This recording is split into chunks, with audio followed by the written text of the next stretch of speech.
Hello everyone, Carl Loyola again. Welcome to the Pageant Passion Podcast. Grounding Conversations, this is your ultimate podcast for all things pageantry. Siyempre pa si TikTok Pageant Guru, Carl Loyola. And I'm your TikTok Pageant Guru, TikTok Pageant Guru, TikTok Pageant Guru, Carl Loyola.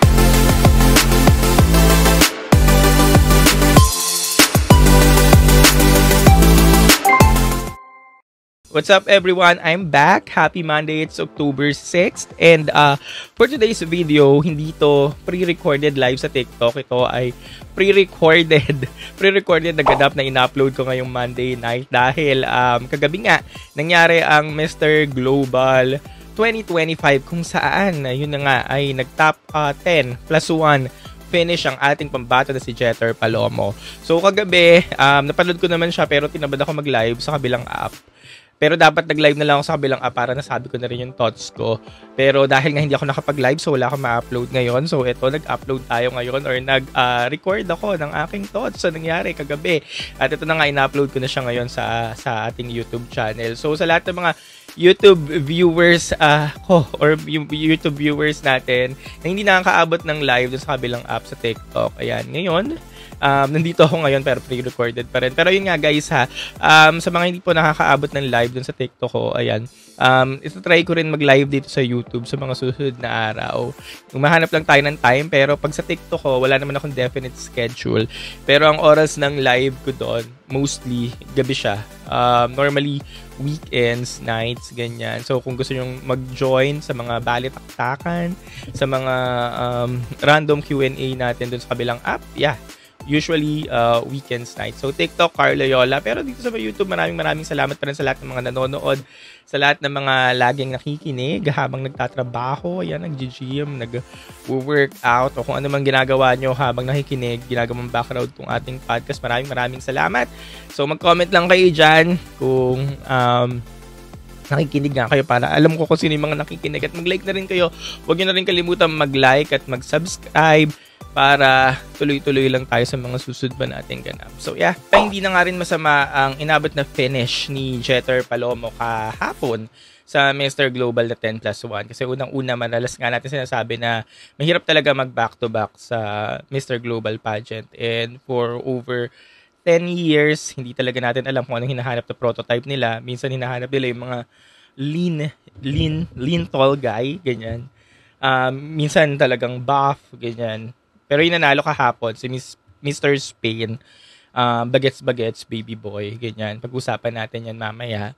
Pero yun nga, yung inabot ni Jeter na 10 plus 1 na finish, ay hindi na rin talaga masama dahil nga, ang wish nga natin nun, basta mag-please ka lang. Kasi ligid naman sa inyong kaalaman na maraming nga nambabash kay Jeter, maraming may hindi gusto sa mga naging performance niya during the preliminary. Kasi nga, not everyone's cup of tea talaga si Jeter. Unang-una sa physical nga niya na maraming nambabash sa kanya na bakit daw sobrang payat, ang nipis, bakit siya yung pinadala doon. Pero yun nga, dahil nga siya yung nakakuha ng representasyon, kaya siya yung nasa Mr. Global Pageant.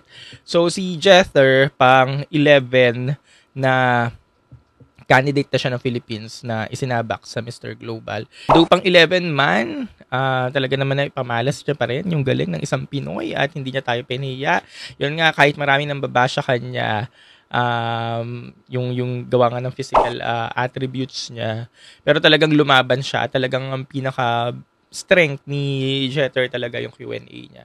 Naalala ko pa yung national costume niya, hati-hati ang opinion ng mga tao or ng mga pageant fans sa Natcos niya kasi nga hindi siya talaga yung Natcos na gusto na nakakarami, pero naalala ko parang hilig ng Philippines sa Natcos na gano'n, no? Yung medyo feminine. Kasi noong 2023, si Tanting medyo kahawig din niya yung Natcos. Gano'n din ang eksena. So, kahapon sa finale, yung swimsuit, hindi niya talaga yung forte, hindi talaga. Pero talagang inaakyat niya yung sarili niya. Talagang, alam niyo yun, yung performance niya talaga lalo niyang ginagalingan talaga. As in, nilalaban niya nga talaga. Although hindi niya talaga cup of tea yung swimsuit. Pero pagdating nga ng formal wear, yun talaga yung forte niya. Kasi nga, syempre, modelist si Jeter, matangkad, manipis, yan, yung as in modelist na ng katawan. So, yun talaga yung naging forte niya. Kaya, pag katapos nung formal wear presentation niya, sabi ko, papasok to si Jeter. Yun. Usually, yun eventually, pumasok nga talaga. Kasi nga, maganda yung formal wear niya. Tapos after nun, yun na nga, nagkudaan na. Speech round, nung top 10 plus 1, nag-speech round sila. Yun talaga yung forte niya. Ang ganda ng speech niya. Hindi naman natin may kakaila kasi yung iba, di ba, nag-interpreter nga. Tapos nag-interpreter sila. I mean, may interpreter na hindi nakakapag-English pero hindi pa rin talaga full pack yung sagutan. Pero si Jeter talaga malaman. Pero na nga bang nangyari? Bakit hindi na ba talaga pumasok si Jeter sa kabila ng nagawa niya dun sa speech round? Tapos, si Spain naman na nanalo. Si Spain na anuhan ko na siya na, alam niyo, parang naanuhan ko na baka si Spain to. Pagtawag pa lang kay Spain sa top 20, may winning glow talaga siya. Iba yung pagmumukha. Iba yung mukha ni Spain. May winning glow talaga siya. At one point, akala ko rin si Venezuela, si William Badel, na pag-usapan natin mamaya.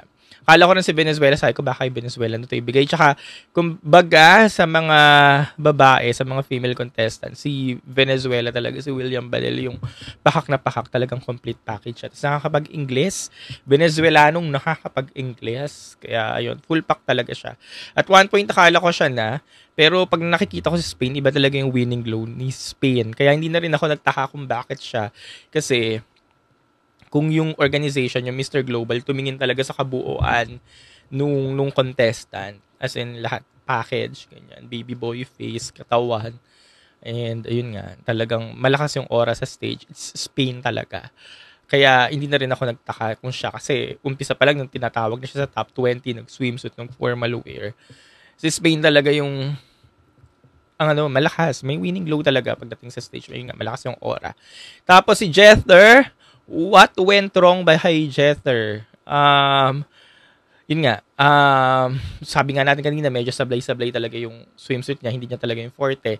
Pero forte niya yung formal wear. Tapos, yun nga, sabihin na rin natin, forte niya din yung speech round. Pero pag tinotal-total nga talaga lahat, yung mga scores, baka hindi lang talaga umabot yung scores ni Jeter. So, hindi talaga siya yung sinasabing package ng Mr. Global. So, baka nakita nila yun dun sa tatlong natira. Kay Mexico, kay Venezuela, tsaka kay Spain. Yan, mga Latino. Doon nila na nakita yun. Kaya, sila yung umangat talaga. Sila yung natirang buhay. Natira hanggang dulo. Silang tatlo, no? Tapos, yun nga, what went wrong kay Jeter? Hindi talaga siyang hinahanap ng organization. Pero mahalaga naman, ay nilaban talaga ni Jeter lahat. Alam niyo yun, binuhos niya talaga lahat ng kaya niya. Inangat niya ang sarili niya, especially ang bandila ng Pilipinas, sa patimpalak na ito ng Mr. Global. Kaya hindi na rin naman, alam niyo, hindi naman nakakaya yung performance niya. Hindi lang talaga siya yung hanap ng organization. Kaya hindi na talaga siya umariba hanggang sa top 5. So, yeah. When it comes naman kay Spain, yun, napag-usapan na natin siya nga talaga kasi yun, siya talaga yun. Siya yung Mr. Global, kaya siya yung nanalo. Pero, isa sa mga nakakalungkot din na please yung nangyari kay William Badel, kay Venezuela, kasi kung kilala nyo naman siya, alam nyo naman na pangatlong beses na ito ni William Badel. Una natin siya nakilala noong 2001 sa Supranational. Then 2021 sa Supranational. Then 2023 Mr. International, first runner-up din siya doon. Then ngayon na nga 2025 first runner-up ulit siya. So every other year bumabalik talaga siya para i-represent yung Venezuela. So pangatlo na niya sa mga Big Six pageant din, male pageantry or Big Six male pageants sa buong mundo. Doon talaga siya sumasali, pangatlo na niya. And then, runner-up pa din yung nakuha niya. Ito na yung pangalawang beses na first runner-up siya. Not bad kasi runner-up pa rin yung nakuha. Alam niyo yun, di ba? Every try niya, every other year siya nagtatry sa mga international pageant as Mr. Venezuela. Pero, ganun siya kalakas, no? Nagra-runner-up talaga siya. Top 5, tapos runner-up. Though hindi nakaka-crown or nakaka-title, pero hindi na talaga masama yun, no? Nakaka-runner-up siyang galing. Kasi, yung ibang mga contestera na mga sa male pageantry din yan, yung mga male delegates, alam niyo yun, magka-try kunyari dito sa isang pageant na to, pero top 15 finish or hindi nagpe-place, hindi nagse-semis. Tapos sa susunod na tries nila, doon sila umaaribat, nanalo na. Pero pagdating sa case ni William Badel, talagang every try niya, no, top 5 and runner up. So, gandang accomplishment, no? Ang laking accomplishment na even though hindi niya nakukuha yung crown. And when it comes to Spain, yun nga again, siya talaga yon. Si Spain talaga yon. And congratulations to the new Mr. Global. And yun nga, hindi man nakuha ng Philippines ang crown kasi hindi naman pwedeng every year na lang tayo na lang, no, Philippines. Hindi lang naman tayo ang bida, hindi lang naman tayo ang main character. Kaya ayun. Kailangan talaga natin tanggapin na iba yung mananalo. Which is, yun nga, yung nangyari kagabi, it's Spain. And I believe deserve niya talaga yun. Sinasabi nila, di ba, Spain versus Venezuela. Sinasabi ng iba dapat Venezuela nga. Kasi si Venezuela, plakado. Kaya sabi nga natin, kung kagaya sa female pageantry, siya talaga yung plakado. Tapos nakakapag-English na, kompleto pa. Full pack pa yung sagutan. Unlike dun sa isa na medyo tipid-tipid sa sagot pero nakakasagot naman. Pero dahil nga ang hinahanap siguro ng organization is medyo baby boy. Yung medyo bata-bata, baby boy ang eksena. So yun. Kaya lahat nag-agree talaga kay Spain. So William Badel, medyo nasa matured na side na kasi siya, 29 years old. Tapos yun nga, siguro baka hindi ganun yung hanap nilang beauty pagdating sa Mr. Global. Kaya hindi siya yung binigyan ng title. So it's Spain. So dahil nanalo ang Spain, ito ng pangalawang corona nila sa Big Six male pageantry. Una, yung sa Man of the World, Spain din na nanalo dito lang last May. And then pangalawa, ito na nga, Alejandro Ortega, Mr. Spain sa Mr. Global. So pangalawang crowns nila sa Big Six male pageantry. Galing, no? So kayo ba? Ano ba ang toss sa nangyaring Mr. Global? Tanggap nyo ba na yun talaga yung nangyari? Or I mean, natanggap nyo ba na ganito talaga yung naging placement ni Jeter dahil hindi siya yung hanap ng organization o sa tingin nyo dapat pa ba siyang umusad? So, sinasabi ng iba, yung iba kasi nagre-relay na lang sa speech. Magaling naman yung speech niya. Maganda naman yung speech niya. Bakit hindi siya yung umusad? Kasi nga po, yun, sa judging, nagmamatter pa rin talaga yung overall package. Kung hindi talaga siya yung overall package na hinahanap ng bawat judges, hindi talaga siya makakausad. Pero kung 100% yung speech round nila nun, okay, puntusan lang natin ng speech round lang, walang iba, 100% back to zero. Baka kaya niyang umusad. Pero dahil nga, yun nga, sa puntusan ay talagang overall package, hindi talaga siya maiyaman. Pero yun nga, gaya ng sabi natin kanina, hindi naman nakakaya yung performance niya dahil talagang nilaban niya ang country natin. So yeah, I wanna hear your thoughts sa nangyaring Mr. Global sa placement ni Jeter. Comment below. So there you go, pinasadahan lang natin to Mr. Global. At sa mga susunod na video, pag-uusapan naman natin ang mga paparating pang beauty pageants, female international beauty pageant sa bansa. So mag-umpisan kay Anita Gomez October 8 sa Miss Asia Pacific, and then October 15 Annabelle McDonald Miss Globe, and then October 18 na Miss Grand International. And then on November 5th it's the Miss Earth. November 21 naman Miss Universe pageant. November 27 Miss International. Then lastly kay Chelsea Fernandez ay ang Miss Cosmo naman. Miss Charm, wala pa tayong balita kung kailan, pero sabi ng iba baka daw November, sumingit sila doon. Pero wala pang confirmation kung kailan ang Miss Charm. So far, ito palang 7 to ang mga naka-line up na international female pageants na abangan natin sa mga susunod na araw. But yeah, sa lahat ng mga viewers ko, again, mag-subscribe na kayo dyan. Huwag na kayo mahiya. I-subscribe nyo na, i-like nyo na itong content na to. At, again, magkita-kita tayo sa kabilang app, sa Black app, for my weekend live stream. Ay na-upload ko rin naman dito. Maraming salamat ulit at magandang hapon. Paalam.